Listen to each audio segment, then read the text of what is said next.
conocí cuando realmente, bueno, lo conocí, porque obviamente lo conocía de antes, pero lo comencé a tratar durante el periodo de normalización universitaria, en que él estuvo muy cerca del decano normalizador, a quien por supuesto conocía por su actividad, el doctor Fernando Matera, que era también pediatra y que estaba muy cercano a él.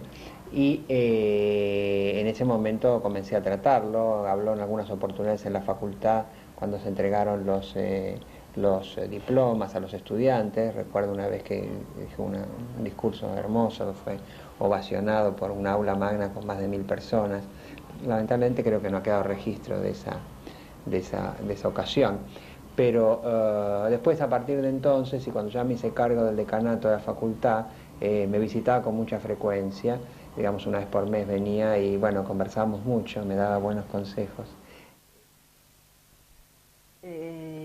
Yo me uní a su vida cuando yo era muy jovencita. Ya tenía un hijo de año y medio, 2 años, poco más tal vez, y tenía 26 años aproximadamente. Claro que fue un momento de unión que todavía esto no estaba a la vista. Era una unión, diríamos, entre claroscuros. Y él aportó a mi vida una serie de conocimientos en todos los ámbitos. Si bien yo era una buena lectora, ya tenía una profesión, después tuve otra, me enseñó acerca de la medicina, acerca de la ética profesional, me enseñó acerca del trato y la relación con los pacientes, con los otros. Me mostró una serie de actitudes ante la vida. Y un día estaba yo a lo mejor muy preocupado, trato de recordarme, y caminaba por por el pasillo de la sala de la sala 17. Y él estaba en el despacho. Y se ve que yo pasé por delante de la sala del despacho de él, a lo mejor no sé con qué cara o con qué carga, digamos, encima. La cosa es que sale de atrás y me pone la mano encima y me dice: ¿qué te pasa, Artiles? ¿No? Cosas así de locos en ese momento. Le aseguro que de locos, porque ningún profesor se acercaba de esa manera al alumno. Y yo conocí profesores de alta talla, ¿no? Pero que un profesor escardó, que pasaba por la sala un poco así de costado, pues teníamos miedo de lo que pudiera pasarnos, que viniese, le pusiera la mano encima y le preguntara: ¿qué te pasa? Y me llevara a su despacho y se pusiera a hablar conmigo. Bueno, realmente yo creo que ese fue el momento que me marcó así la mayor ligazón, la mayor unidad así con él, ¿no? Y a partir de ahí, bueno, seguimos siendo maestro y alumno, por supuesto, ¿no? Bueno, la primera pregunta, doctor, ¿qué se le ocurrió, qué pensó cuando recibió la información de que iba a ser entrevistado para este proyecto?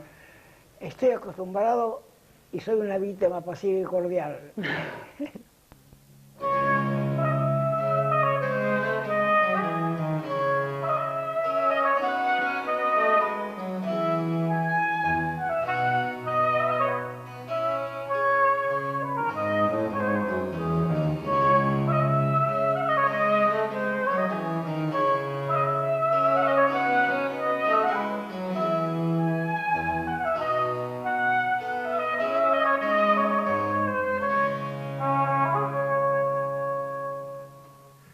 Todavía se me critica a mí haber conseguido que las mujeres entraran en el Colegio Nacional de Buenos Aires y en el Carlos Pellegrini. Todavía tengo compañeros que me dicen: vos que introdujiste a las muchachas en el colegio. Porque en los colegios de la universidad eran monosexuales. Absurdo, ¿no? Pero absurdo. Y usted no sabe la lucha que tuve para... El mundo es bisexual, entonces el colegio tiene que ser bisexual. Eso es educación, eso es enseñanza. Él luchó mucho a nivel de claustro, de consejo académico, por la incorporación de las mujeres en el Nacional Buenos Aires. Y en el Pellegrini, en los dos. Y en el Pellegrini, claro. En el Pellegrini, en los dos. Me acuerdo que lo enfurecía un argumento que planteaban que era que no había baños para las mujeres. Y Esa era la razón por la cual no se las podía incorporar en esos colegios, que no había baños. Mi venganza fue que los 10 primeros años la primera alumna siempre fue mujer. Siempre fue mujer. Pero es curioso, ¿no? Que el prejuicio ha podido durar 100 años. Yo me acuerdo que cuando se debatió la ordenanza mía, dijo un pingo al señor, hace 100 años que no hay mujeres en el colegio. Y le dijo Frondizi, ¿qué quiere que la vergüenza siga un año más? Creo que también dentro de la facultad, hizo muchas cosas en la facultad. Bueno, él impuso un juramento único, ¿no es cierto?, utilizando la fórmula de Ginebra también, que entonces se juraba por los evangelios. Bueno, él mandó la Biblia a la biblioteca de la facultad, dijo ese es el lugar donde pertenece, ¿no es cierto? Así que cosas que en esa época me imagino que habrá sido muy resistido. Él fue poco tiempo decano en la facultad, fue un año solamente, ¿no? Había un cura de una iglesia que no nombro, pero en El Salvador, que decía que yo era el decano del anticristo. Y voy a explicar por qué. Otro de los disparates de la enseñanza era que al jurar, usted ha pasado por eso, unos juran por la patria, otros por la palabra de honor y otros por Dios. ¿Cómo usted va a dividir a los que se han estudiado juntos por las religiones? Entonces, ¿qué pasaba? Había una Biblia grande, magnífica, ¿no? Entonces ahí se ponía un estudiante y los demás le ponían el hombro. Entonces los católicos en una larga fila que juraban. Después venían los que juraban por la patria, es decir, y por la palabra de honor, que eran los comunistas. Muy bien. Muy bien. Cuando yo unifiqué el juramento, un solo juramento para todos, mandé la Biblia a la biblioteca. Y en la facultad tenía digamos, fue la antiburocracia. De alguna manera yo creo que lo que hacía era romper con esa estructura rígida que tenía la facultad. Hay una serie de cuentos interesantes en el libro de Cereijido, de la nuca de Usay. Habla bastante sobre el periodo de Escardó, por lo menos lo menciona 2 o 3 veces. Inclusive yo leí ese libro antes de que fuera publicado, y un día que vino Escardó yo tenía el manuscrito y se lo mostré, y fuimos comentando algunos de esos puntos, mostrando un poco la ejecutividad que tenía en esa época.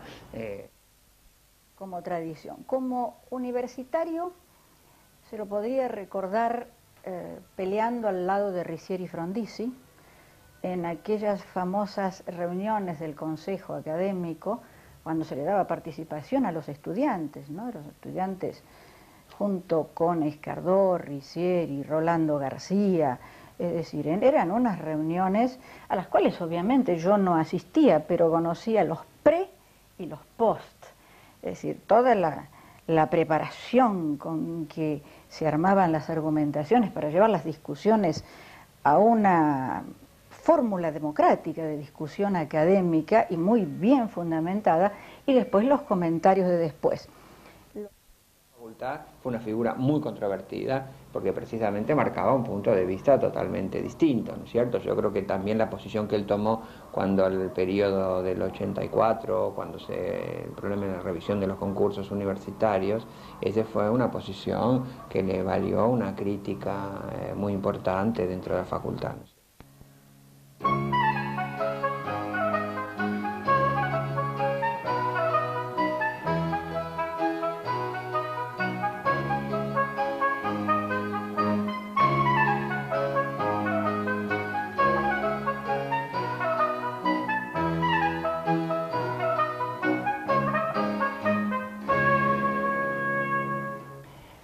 La primera clase, yo era profesor de pediatría, es explicarle a los estudiantes que es un chico.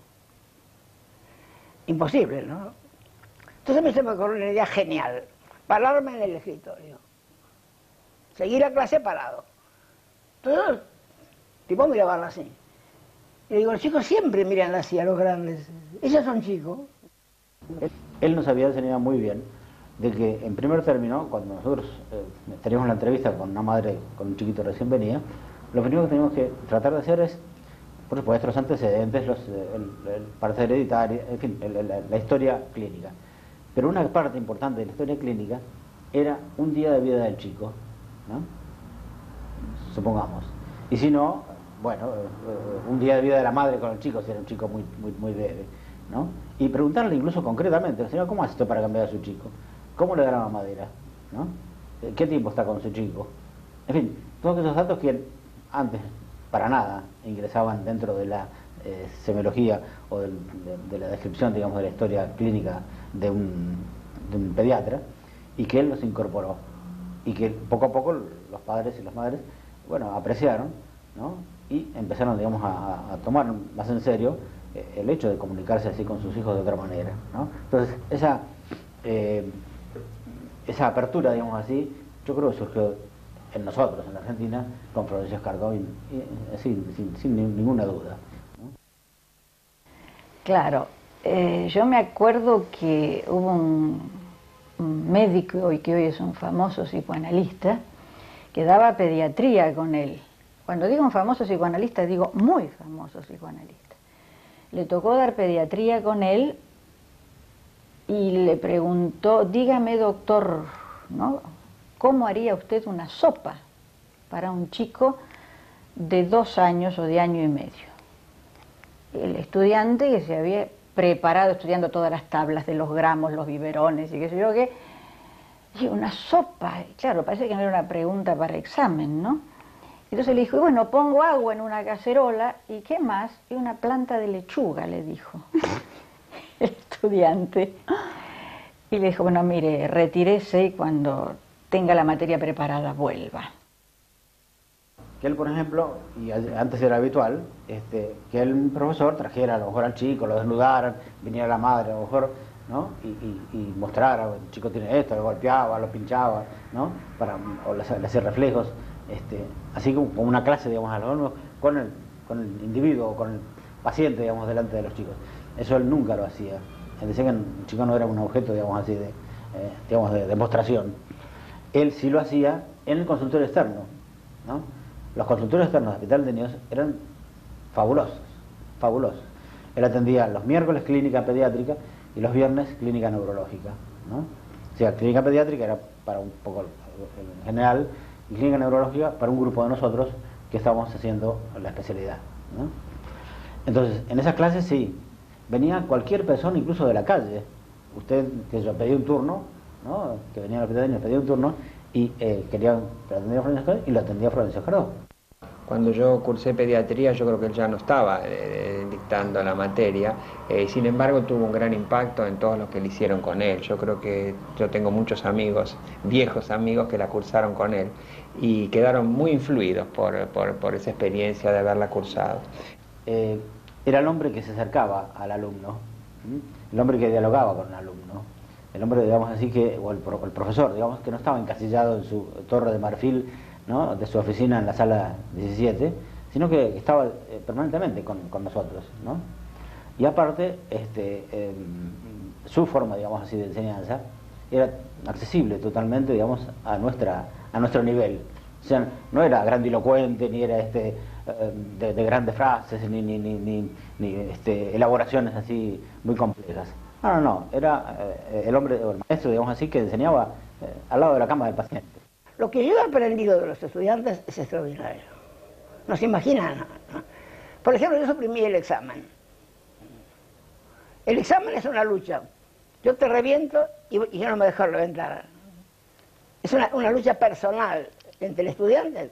Bueno, entonces yo simplemente nos reunía por comisiones y charlábamos media hora. Yo lo percibe, ¿no es cierto? Pero tenía el informe de cada cosa. Entonces, bueno, ¿qué nota quiere usted? Y bueno, yo quiero 8. No le puedo poner más de 6. ¿Por qué? Porque usted siempre llega a media hora de empezar la clase. Aquí está el informe de la jefa de enfermeras. Y además usted un día estaba tocando a las enfermeras. Él nos contaba cosas, digamos así, de los profesores, ¿no? Y nos decía, mirá que Garrahan hace esto y esto y esto, y dice esto y esto y esto respecto a tal cosa, ¿no? o habla por boca del libro tal. Entonces ya sabíamos lo que Garrahan decía. Yo fui al examen y dije, lamentablemente, y ahora me arrepiento, cosas que yo no creía, porque Escardó me había enseñado otras, pero que tuve que decírselas a Garrahan porque tenía que aprobar la materia, ¿no? Y no había otra manera. Entonces, bueno, disparates a lo mejor para mí en ese momento, pero yo se lo dije convencido totalmente de que eso era cierto, ¿no? Pediatría es una especialidad que no se puede dar libre, porque no se puede. Bueno. Entonces yo simplemente tenía de ley los estudiantes. Yo me sentaba y le decía, péselo. Y empezaba el chico a patalear y entonces yo estaba fallado. Pues usted no sabe pesar a un chico, ¿cómo va a ser pediatra? Esa me daba fama de genial, pero simplemente era la vida que entraba en la sala. Y ahí viene de la psicología. A mí se me ocurrió que las psicólogas no podían aprender psicología en los libros. Entonces hice que los estudiantes de psicología y las psicólogas, entonces una de ellas vinieran a la sala. Y ahí encontraron la psicología. La madre rebelde, la madre enojada, la madre fastidiosa, la madre ansiosa. Esa es la psicología, esa es la psicología, lo demás no. Es Freud, es Jung, es Adler. Se podría marcar, yo diría que con insistencia, una dimensión docente que él incluyó y que posteriormente fue tomada como algo muy novedoso, que fue llevar a los estudiantes a Maciel, a la villa y a la isla, y mostrarles cómo trabajaban las asistentes sociales. Ahí Nora Murphy, que en esa época era Nora Murphy de Noé, trabajaba mano a mano con los estudiantes, y los muchachos y las muchachas se sobresaltaban mucho, porque claro, una cosa es el paciente en el hospital, el chico en el hospital, y otra cosa es el chico en su ecosistema, en su villa, en su área, y verlo con las vecinas y tener que revisarlo en el rancho o tener que estar en el centro de salud del área, que no es lo mismo que la mamá con ese chico trasplantada en el hospital.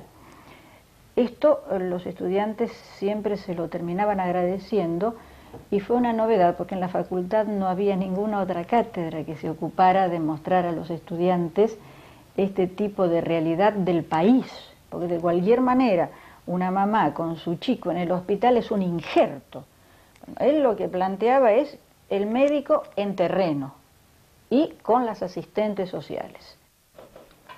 La clase se iba a dar de 10 a 12 de la noche. Bueno, doy la primera clase, de la que todavía me acuerdo, y nos vamos, cruzamos el frente a tomar un café y nos vamos. A la mañana siguiente, yo entraba al hospital a las 7 de la mañana o antes, el portero me dice, el director quiere hablar con usted. Era tan poco frecuente que el director hablara con un jefe de sala así. Digo, ¿qué habrá pasado? ¿Se habrá muerto algún chico sin asistencia? Me inquieto mucho y lo voy a ver al doctor. Usted me ha llamado así, doctor. Bueno, usted sabe que un director tiene sus obligaciones, sus cosas. No me decía, me sirve el café. ¿Pero qué quiere este hombre? Y de repente me dice, doctor, ¿usted está dando cursos de sexología? Sí, doctor. A ver. ¿Y cómo es eso? Entonces yo me acordé que soy Piolín de Macra, me dijo, mire, ¿por qué no va? Nos reunimos en el aula, nos saludamos todos y ahí empieza el curso. Y si usted me dice en broma, ¿y cómo que le voy a estar en serio a una pregunta así? Y si lo tuviera que describir como maestro, yo creo que el término maestro sería el término que le cabe a Florencio Escardó, ¿no? O sea, si uno va al diccionario y busca maestro, bueno, igual Florencio Escardó.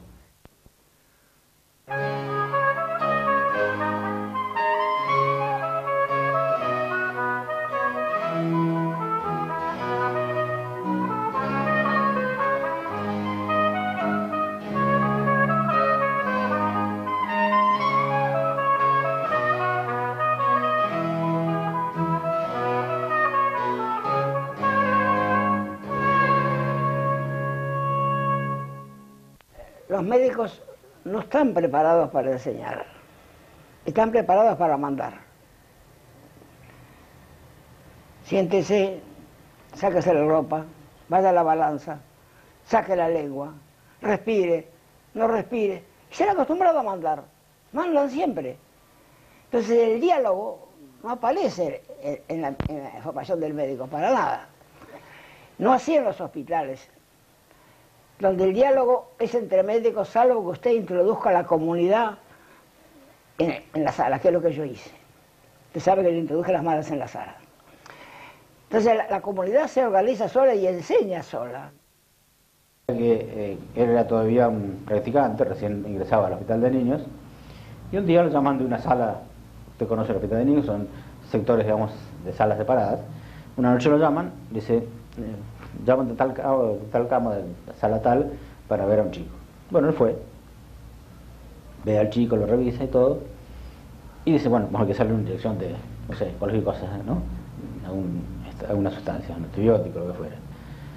No había antibióticos, creo, en esa época. Bueno,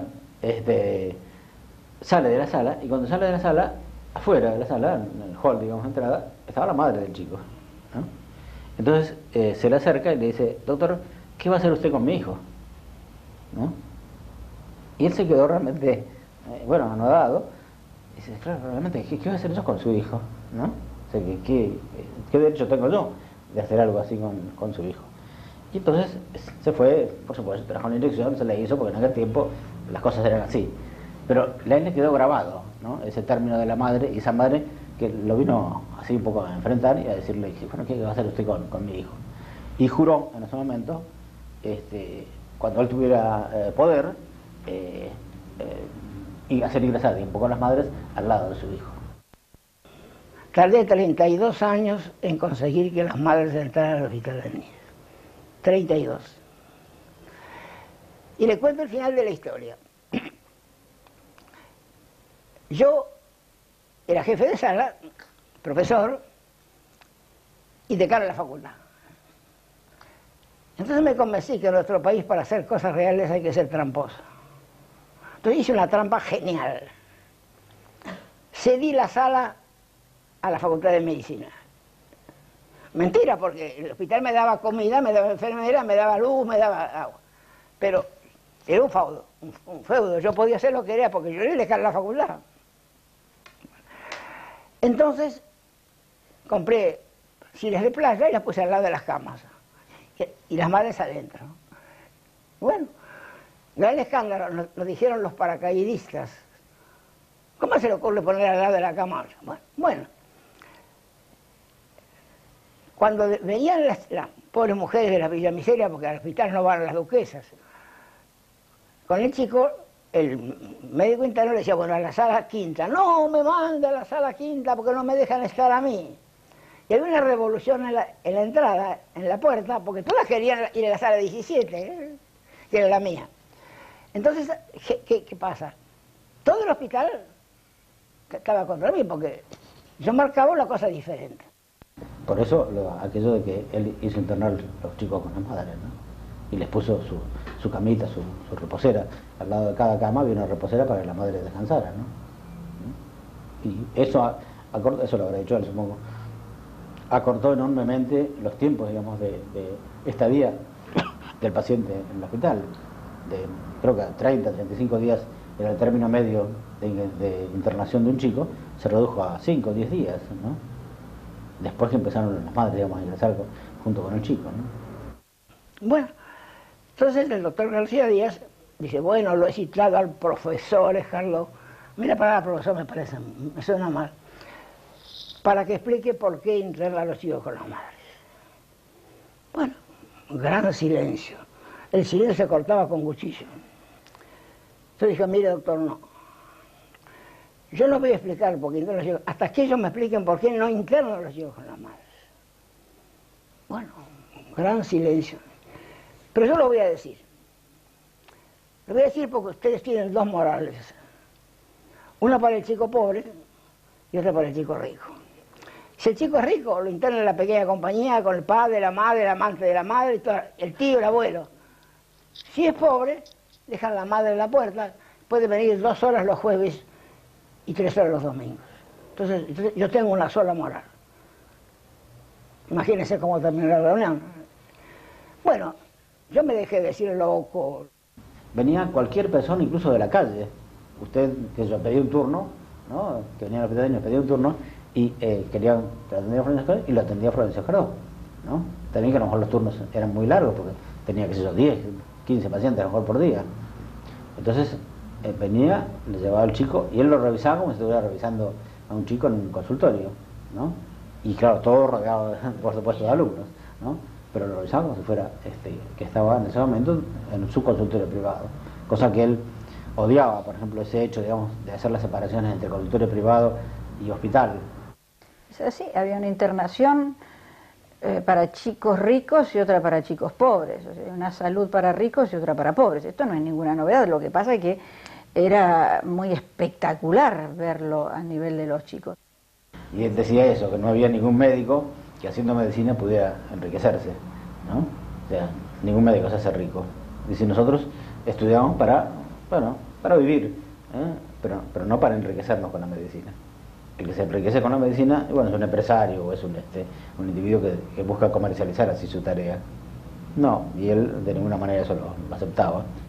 Pero realmente él era un convencido acerca del valor de la homeopatía como medicina. Era un paciente de acupuntura, además. Fue uno de los primeros que reconoció el valor de la acupuntura como técnica para trabajar en medicina. Y las flores de Bach, en los comienzos, le interesaron mucho. De manera que en esto tenía una cabeza abierta absolutamente y nada rígida, no se manejaba con estereotipos. En este sentido hay que reconocerlo, ¿no? Esto le valió muchos disgustos, naturalmente, y descalificación por parte de colegas. Hay una frase de Cardó, usted la habrá sentido y él la habrá dicho muchas veces, la mejor medicina es la que cura.